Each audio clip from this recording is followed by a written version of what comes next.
We're going to talk about proportional relationships, and when we talk about this, it's important to understand that a proportional relationship is a relationship in which all pairs of corresponding values have the same ratio. So let me try to explain what that means. Let's say you were making Chex Mix, and for every 2 cups of peanuts, you needed to have 1 cup of raisins. So if you were to make a recipe that had 6 cups of peanuts, how many cups of raisins would you need? You should say 3 cups. The ratio up here says 2 to 1.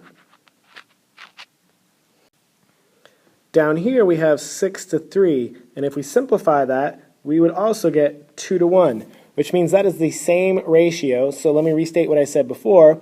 A proportional relationship is a relationship in which all pairs of corresponding values have the same ratio. There are 2 ways we can test to see if it is a proportional relationship or not. So if you remember our last example, I said that there was a 2 to 1 and a 6 to 3. If we were going to do cross products, what we would do is we would literally cross multiply. Down here we would say 2 times 3, and over here we would say 6 times 1. Well, 2 times 3 is 6, and 6 times 1 is 6.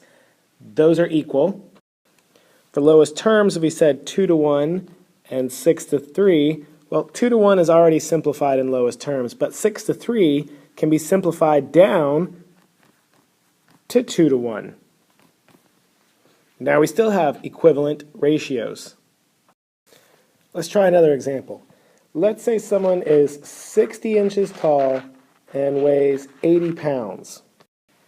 If their height and weight were to change and they became 70 inches and 90 pounds, is that proportional?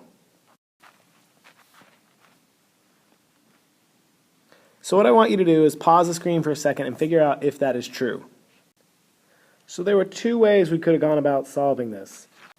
The first I'm going to try is cross products. So I would multiply diagonally and say 60 times 90 equals 80 times 70. And then I would check to see if that's true. If I multiply 60 times 90, I get 5,400. If I multiply 80 times 70, I get 5,600. So that is not equivalent. If I try simplifying both sides to the lowest terms, I would have 60 over 80 equals 70 over 90. I can take these zeros off of both sides. That would leave me with 6/8, and on the right, 7/9.